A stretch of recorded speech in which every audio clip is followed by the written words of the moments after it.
Magandang buhay mga future home buyers and kabahay all over the world. So kumusta po kayo? So ayan po, dumaan nga yung bagyong Christine. So maraming binaha, marami po tayong naapektuhan ng kalamidad. So sana okay po tayong lahat mga future home buyers and kabahay all over the world. For today's video, andito nga tayo ngayon sa isa sa mga project namin dito sa Trece Martires, Cavite. Na ipapangako ko sa inyong flood free po ang community. Sabay-sabay po tayong tapusin itong full house tour natin ito dito sa Trece Martires, Cavite mga future home buyers. I'm sure magugustuhan mo ang location.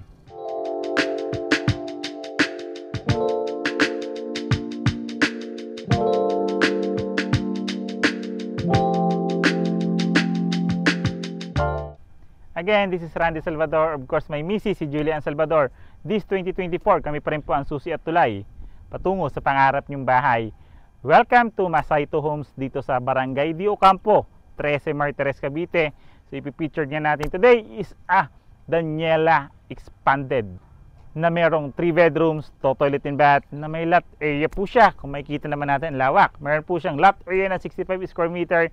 In the floor area naman po, 63 square meter. May car garage na po ito.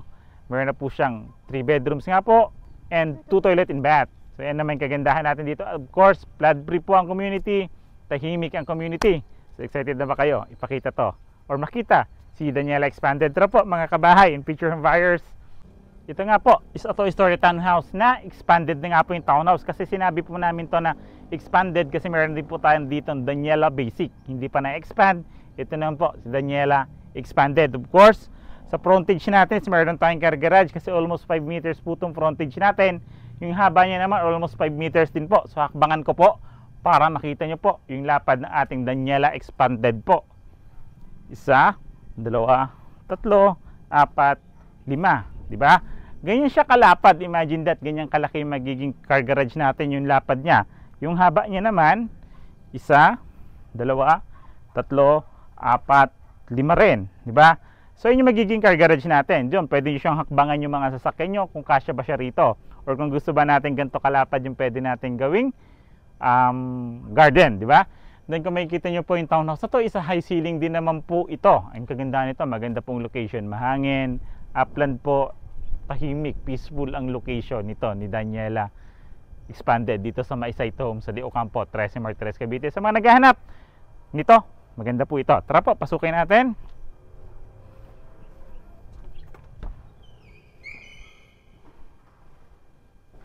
So this is our Daniela Expanded. Of course, complete finish turnover na ito. Yung tiles po natin, kung makikita nyo, is maliit yung tiles sa flooring. Pero po, yung mga iti-turnover po natin is mga naka 60 by 60 na granite tiles na po siya. Sa flooring lang po natin ngayon dito sa model, ang hindi pa po siya naka ceramic tiles. Of course, dahil expanded to, malawak po siya. Once na end unit, corner unit, may bintana sa gilid, mas ventilated syempre. May available po tayo na corner units dito. Pag regular lots naman po, may 2 bintana tayo, 3 po pala. 3 bintana sa harap at sa likod. Ang laki, ang lawak po. Sobrang lapad nitong bahay na to. Sobrang lawak ng Daniela Expanded sa mga naghahanap ng ganito kalaking bahay or para sa buong pamilya, pwede nyo po itong i-consider si Masaito Homes, Daniela Expanded. Sukatin natin yung lapad niya or yung haba niya simula dito, yung buong perimeter natin dito sa baba. Ayun po, yung haba niya, yung buong haba ng bahay natin dito sa ground floor is 6.3 meters po iyan. Yung lapad niya naman po, is 4.8 meters. Imagine that. 2 pa yung toilet nito, 3 yung bedrooms. Yung mga bedrooms po natin is located sa taas. Yung mga toilet naman natin, isa sa baba at isa sa taas. Dito located yung ating toilet and bath. So this is our kitchen countertop. Sa kitchen countertop natin, of course, nakatiles siya. Stainless sink and deposit na rin po siya. Meron din siyang isang outlet dito for our blender or rice cooker. Pwede po yan. Then meron din tayong isang outlet dito. Diba? Then bintana nga po. Yung mga bintana natin dito, yung mga window casement natin, ang ganda kasi may grills na siya inside. Mas safety po. Diba? Isang toilet naman natin, dito siya. Isang toilet natin ito, located kasi ito dito sa ilalim ng ating hagdanan. Kaya kung makikita nyo po, medyo mababa, pero sa taas, bawing-bawi, mas malapad, mas malaki po. So ito yung toilet and bath natin dito sa baba. May outlet na rin tayo naka-ready rito for the heater or for hand dryer. Complete accessories po sa during the turnover. Sa may shower area naman natin is tiles na rin po siya. Yung lapad niya, yung lapad niya po is 1.2. Yung haba niya naman po is 1.7 meters po. Di ba? Ang ganda. Tapos plastic PVC na rin po yung ating pintuan. Of course, kung makikita niyo misis, meron na rin siyang exhaust for our dito sa toilet natin. May exhaust na rin, di ba? Bihira yung mga gano'n na nagte-turn over.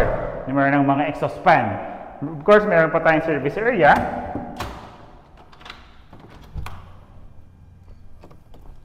For our service area naman po, meron pa tayong 2 metrong setback dito sa ating service area. Of course, di ba?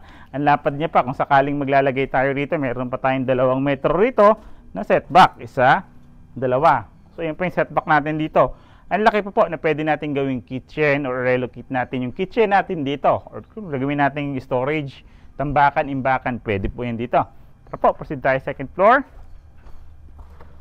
Kaganda yan, tiyan mo, double deadbolt lock set na rin siya. Tara misis, akit tayo sa taas.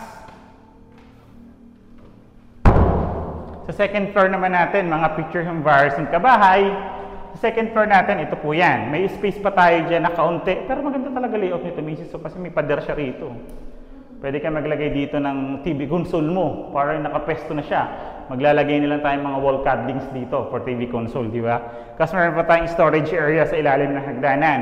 Then, yung hagdanan natin is naka-vinyl na rin po siya. Then, meron na siyang pictures for anti-slip naman po yan. Tara, second floor. Second floor natin, kung makikita yung railings, combination po siya ng mga ng bakal and wooden po.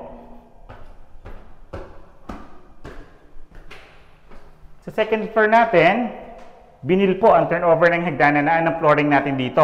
Which is, mas okay siya kasi pwede tayo magpalit anytime, di ba? Yan. So, nakalak yung ating isang bedroom. So, nakalak yung isang ating bedroom, di natin makapasok. Pero tingnan natin itong bedroom 1. So, ito yung bedroom 1 natin. Siyempre, bedroom 1 natin, kahit regular unit, may isang bintana. For end unit or corner unit, may isa pang bintana sa gilid. For the end unit naman. May naka-ready na rin po tayong 2 outlets. Yung lapad niya, 2 meters lapad. Yung haba niya, 3.9 meters yung haba. Di ba ang haba nung bedroom 1 na to? Bedroom 1 pa lang yan. Okay po? This is our second bedroom naman. Second bedroom natin, 3 outlets naman po yung naka-ready rito. 4 po pala. Then, kung makikita yung viga, ang kapal. May bintana rin po tayong isa rito for the inner unit.